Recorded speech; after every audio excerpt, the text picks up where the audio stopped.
One of my favorite, more modern Disney movies is the movie Up. There are so many things about that movie that I love. The relationship that is clear between our lead character and his late wife, the relationship that develops between him and this little Boy Scout. But one of the characters in this movie that I identify with most, yeah, his name is Doug.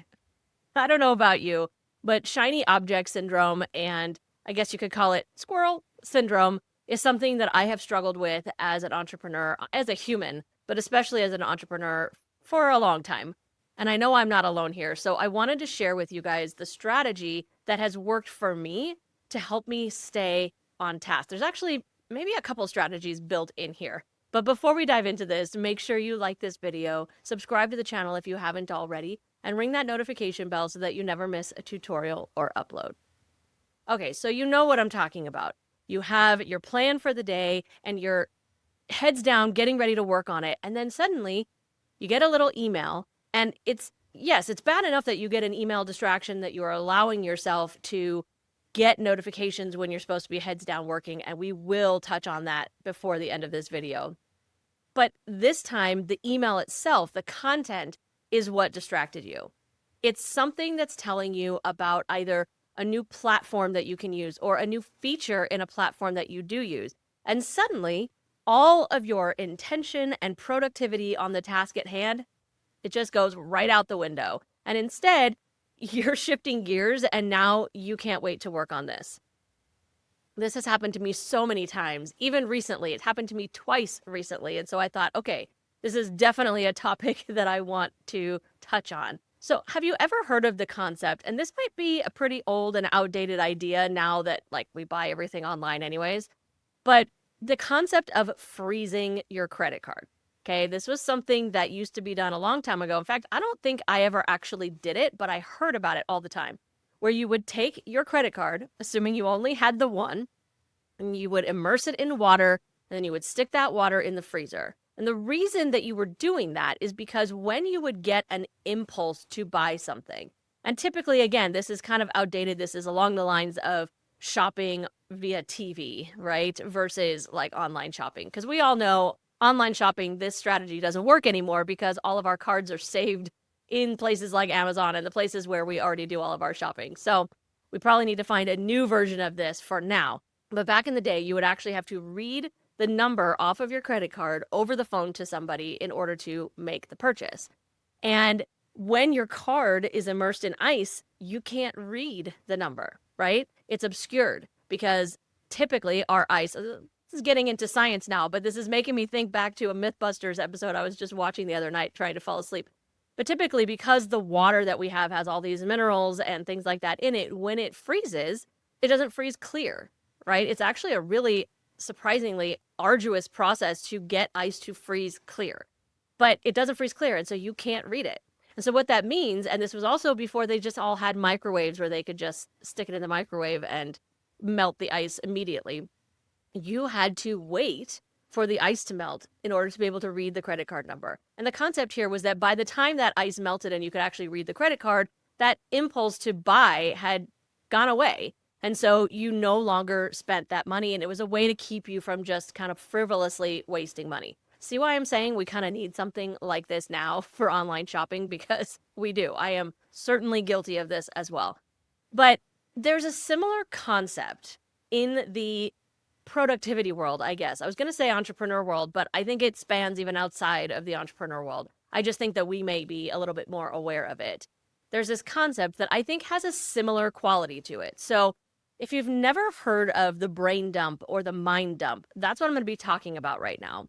And this concept is where when an idea comes into your mind, you immediately jot it down. You don't immediately switch over to doing it. You immediately jot it down. Now, this can be done in any tool or in a notebook or whatever. Of course, you know that I do it in Trello. But the reason that shiny object syndrome is such a problem is because our attention spans these days are so short. I mean, I wish I could say that mine is better, but it's not. I am very easily distracted to things. I am very easily, when I get a notification, I immediately need to react to it. It's something that I am working on personally.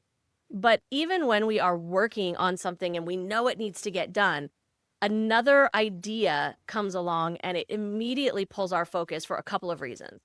One of them probably being that the thing that we're working on right now isn't exactly exciting or fun. And so that shiny object syndrome is a way to procrastinate and not get done the things that we need to get done. But there's also some practicality to why we do that. Because if you're like me, then your ideas have a tendency to not stick around very long. So one of the things that has always impressed me about my husband is that, so he's an author. I'm sure I've mentioned that a few times. And when he starts to get an idea for a story, he starts writing the story and outlining the story in his mind. He's not typically writing stuff down yet. I don't know how he does this, because I would immediately lose all of those ideas the next time another idea comes into my mind or I focus on something else. I have to write down everything. But he is able to just kind of keep that marinating in his mind until he's ready to turn it into either an outline or he's ready to just start writing the scenes. And that is not something that I can do. And I think a lot of people are more like me than they are like him in this aspect. And so this is where the idea of the brain dump comes in and why I think it's so incredibly helpful. Because yes, when we have a good idea like that, we want to immediately jump into it so that we don't forget. But then what we're supposed to be working on gets left by the wayside, right? It gets dropped. So this is why I allow myself in these moments when I see that email pop up that says, hey, did you know, and one of the things that came up to me just this week actually was an email from Canva telling me that Canva now has, or was it an email?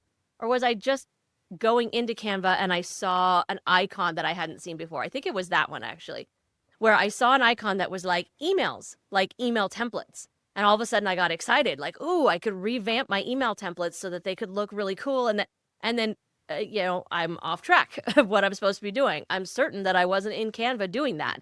In fact, I was probably in Canva making a YouTube thumbnail or something.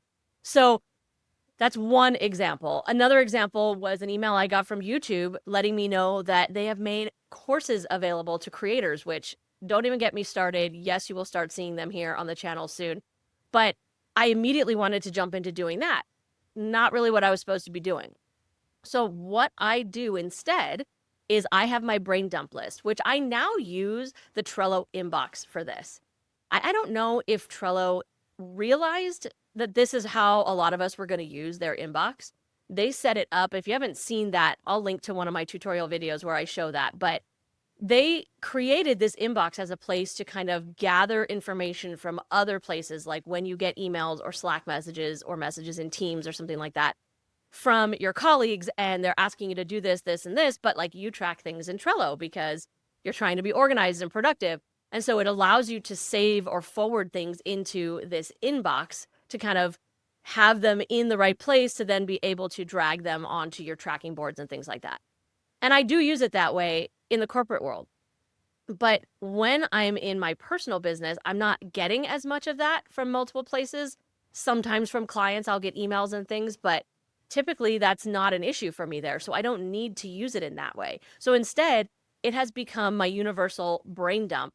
I used to have a brain dump list on a lot of my boards, and now I don't have to because it's all on the inbox, which is accessible from all of my boards. So then I can drag things over as I need to.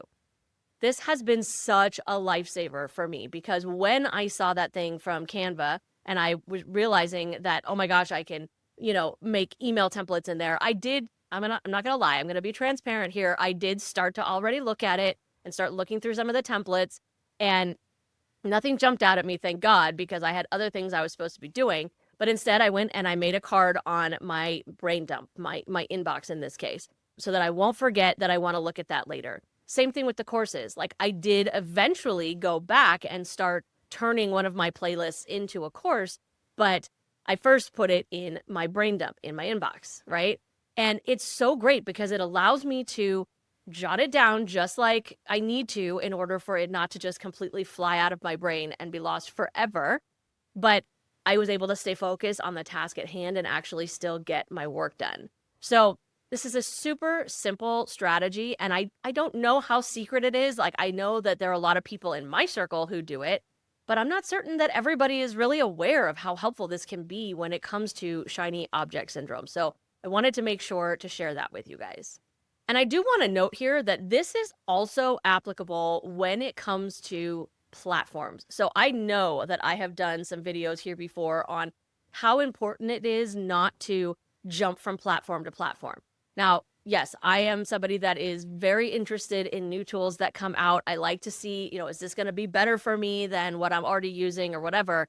But I absolutely have a policy in my own business, and it's something that I recommend to a lot of other people as well. So there are certain things, and I know I talked about this. This was related originally to, I think, a Pat Flynn concept or quote where he talked about 60 days, where when you're testing a new idea in your business, that you give it at least a full 60 days before you decide that, oh, this doesn't work and move on. So this is a similar concept when it comes to platforms, but I don't only give it 60 days because 60 days is not enough time to evaluate most platforms.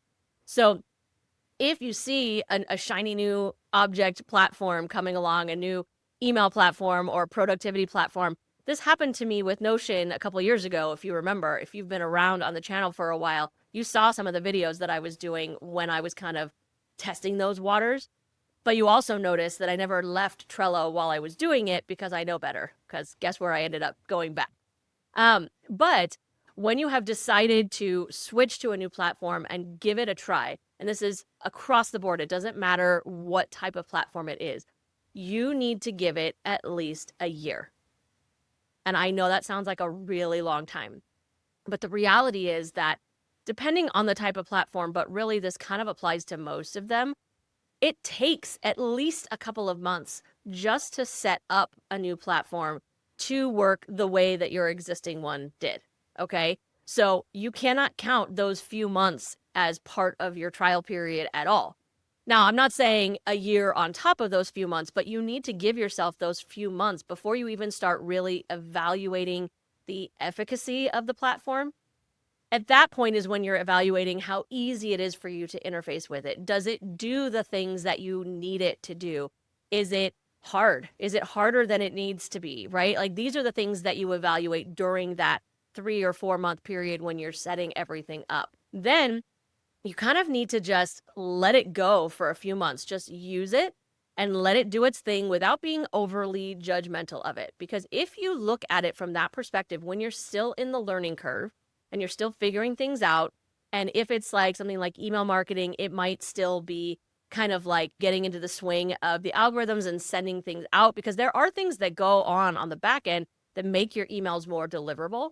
And it takes time for the technology to kind of catch up with that when you're new to a platform.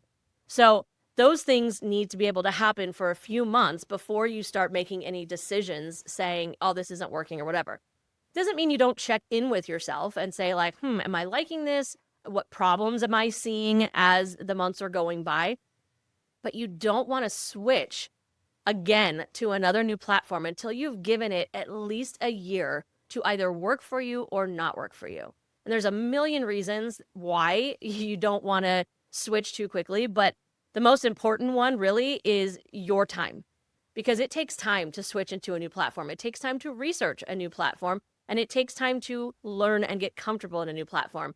And if you are constantly switching from tool to tool, platform to platform, you're never going to get to a place where you feel comfortable and confident and you can focus on other things.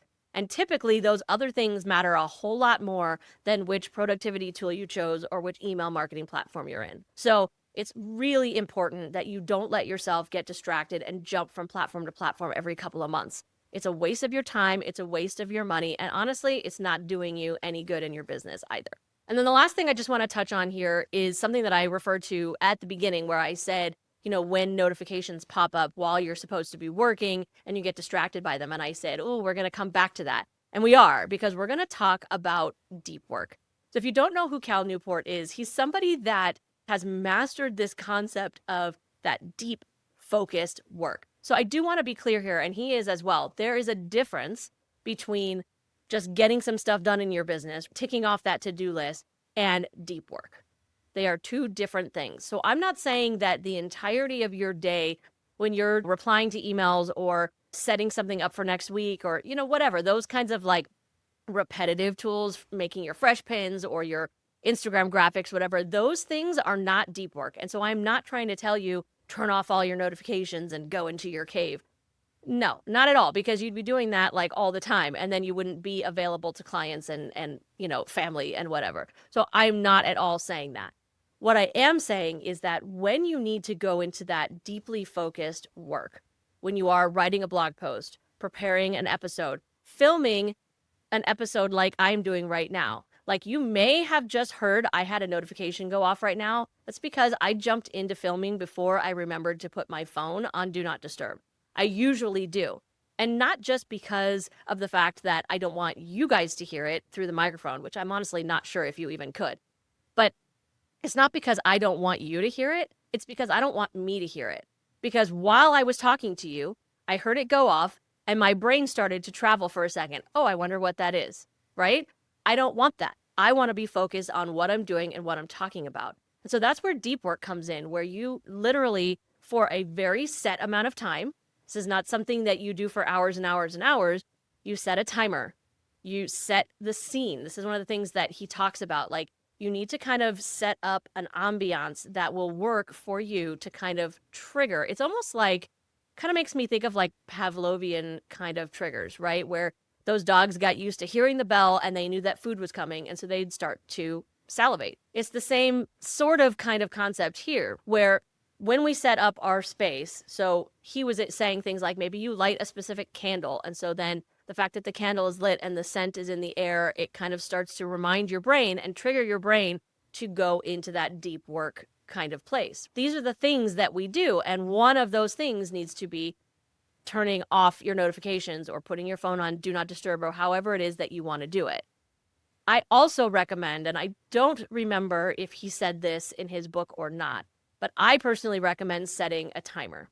And the reason that I say that is because if you're like me, you will be more distracted by how much time you have spent in this focus space, in this deep work time, because you'll be afraid that you're going to miss an appointment or just lose track of time, which I would love to say is not the worst thing in the world, that you lose track of time doing something productive and focused and intentional in your business. But the reality is we have responsibilities, we have client appointments, we have family appointments and all of that stuff. So we can't afford to just go into our cave and lose track of time. So I always set a timer when I'm going to do this so that I don't have to worry about losing track of time and I don't have to check my phone. In fact, they even recommend that your phone not even be in the room with you. I have not gotten to that point yet. Maybe I will at some point. I do have some plans for some really intentional, focused, creative work that I'm trying to do. And I'm probably going to need to separate myself from things that have notifications when I'm doing that, because I will be very easily distracted because it's not something that comes naturally to me. And so it will be easy for my brain to start looking for things to distract me and, keep me away, keep me from being focused on what it is that I'm trying to do. So these are some of the strategies that I use that have been really, really helpful. I hope that they're helpful for you as well. If you have any that I didn't suggest that work really, really well for you, please drop them in the comments, because I know we all work in different ways. And so different strategies are going to work for different people. So let's all give our suggestions and help everyone be as productive and focused as possible. I hope that you liked that video, and more importantly, that you found it helpful. And if you did, I hope you'll consider subscribing to the channel and sharing it with a fellow solopreneur. And make sure that you check out the description for links for how we can connect and maybe even work together.